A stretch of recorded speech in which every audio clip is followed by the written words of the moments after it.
How to do goblet squats correctly. I'm going to show you in this video how to do the goblet squats well and what's the benefit of it. I'm Attila Varga, strong first kettlebell instructor, Brazilian Jiu-Jitsu black belt and Muay Thai boxing instructor. If you like it, please don't forget to subscribe to the channel for more content and share with your friends. The kettlebell goblet squat is a brilliant exercise. It also makes stronger the entire body from nose to toes, actually the grip, the upper arms, the core, the legs, the glutes, so the whole body works as a unit, and also great for the hips mobility as well. First of all, very important how we pick it up the kettlebell to the rack position and the movement pattern, what we're going to talk about. So the movement pattern is going to be very simple. I pick it up to the rack and I'm just going down and placing the elbows inside to the knees. So it looks like I have a kettlebell swing. So pick it up to the rack. It's nearly the same, just the difference is my upper arm won't leave the ribs arc, and just bring it up closer to the rack, and I'm gonna get the handle and just bring it up like this, and I squeeze my ribs arc with my upper arms.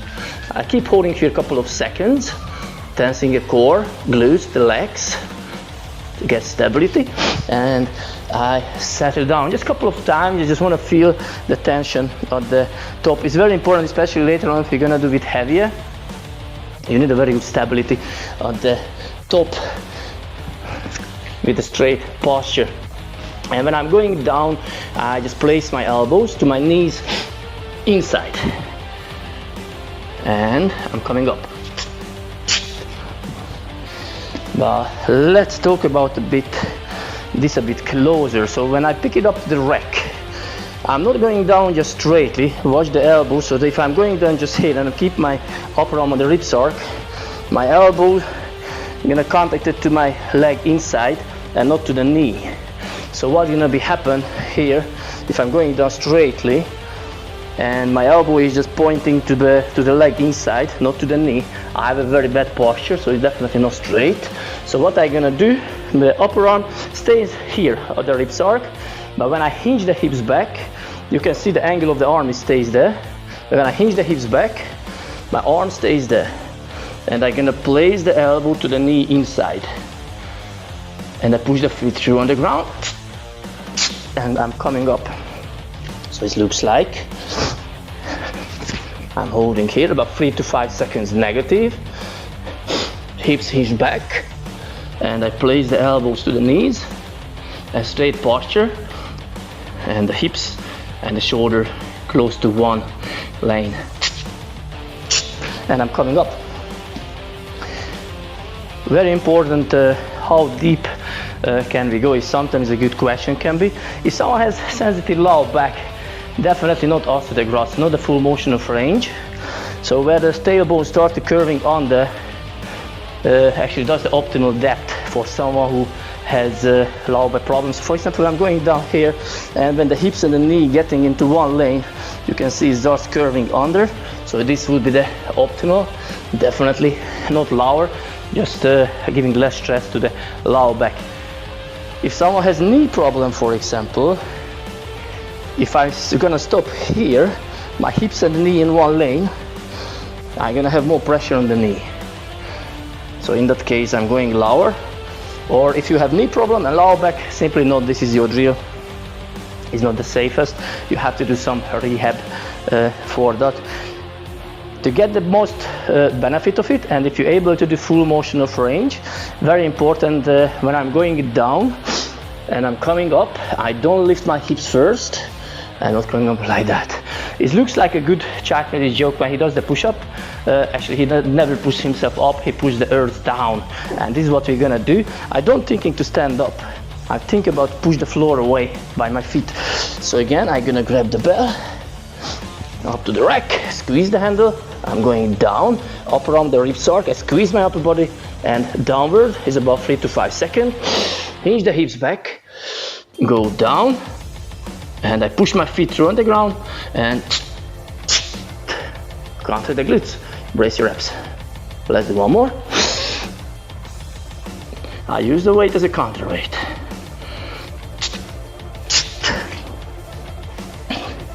If I'm just coming here to the middle with my leg, so my upper arm stays on the ribs arc, you can see it's a wrong angle. So I don't touch the chest with the bell. I increase the distance, but I'm not pushing my arms forward. When I'm going down, I hinge the hips back, and it looks like I increase the distance between the chest and the bell, but I didn't. My hips hinge back, so actually my body moves away.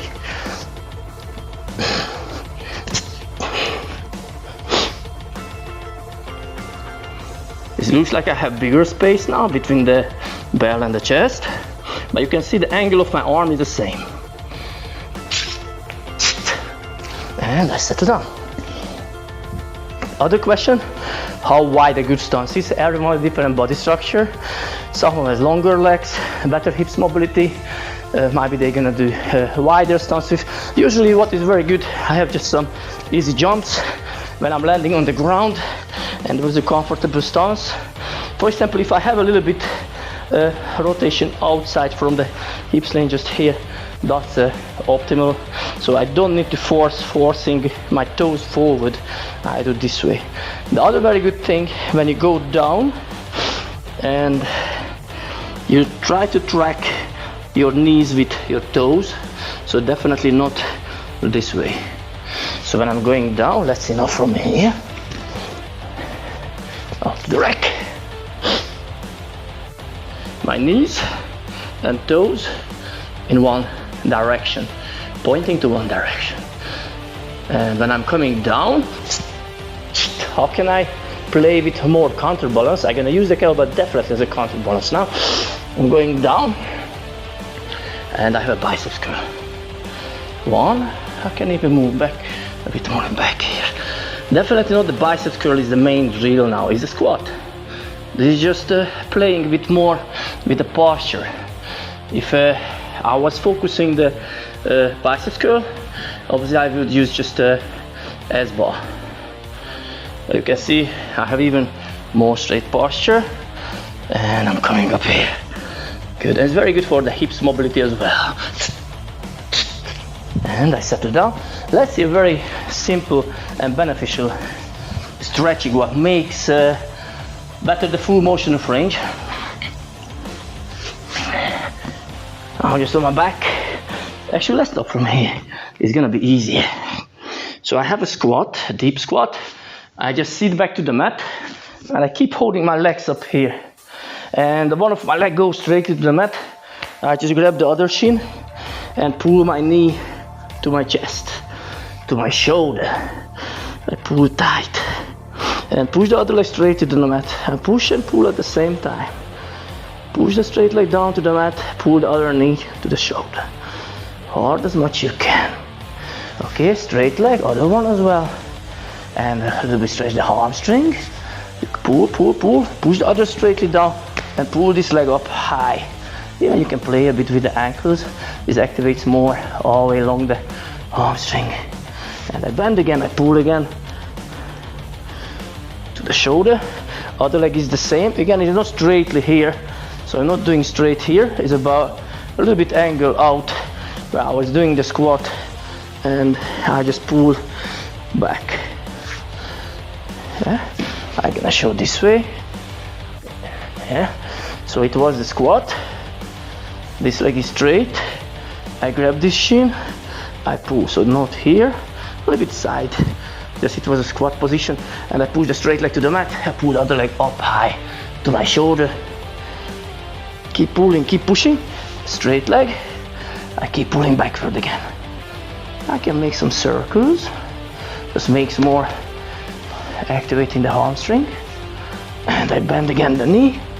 And I just pull up here.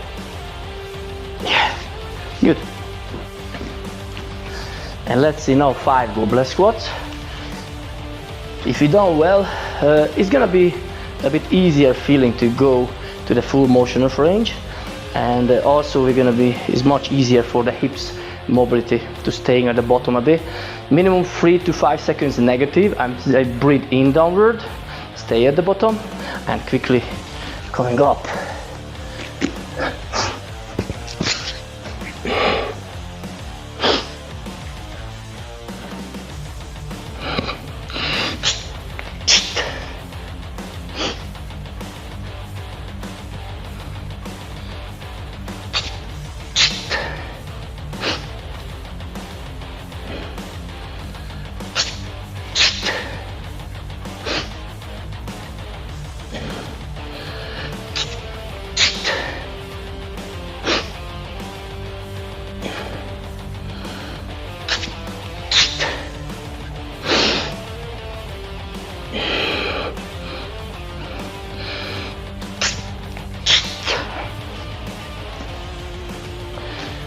So with this little stretching, you're just gonna feel a little bit better hips mobility. You're gonna feel easier to go to the full motion of range to the bottom. And so definitely, again, if you have lower back problem, you don't want to go full down. So where the tailbone starts to curving under, so where the hips knee gonna be on one lane, is gonna be enough. So with the bell, it looks like when I have this, you don't go deep. You're gonna feel where the tailbone starts to curving under. You don't go under if you have lower back problem. If you don't have any, it's very simple. Again, I'm going down to full motion of range.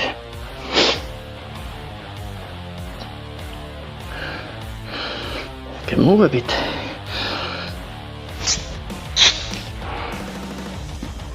Once you have good movements with this, it's a great routine. Can be 10 swings, 5 squats, 5 deadlift, 10 swings, 5 squats, goblet squats, for example, this way. Very beneficial again for many reasons. Grip strength, especially if you're doing with heavier, much heavier kettlebell. Definitely grip and core strength. It's very much different hold the weight here, single or double kettlebells, front squats or goblet squat, than on the back with the barbell. Of course, all of them very beneficial, it's brilliant. This is just different. So it was the goblet squats, how to do correctly, and some tips how you can get the best benefit of it. Hope so you like that. If you did or not, please just leave your comment, and don't forget to subscribe to the channel for more content, and share with your friends. Why not? Yeah, maybe you help someone else who want to understand a bit more how to do kettlebell goblet squats. So thank you very much for joining to me. See you next time.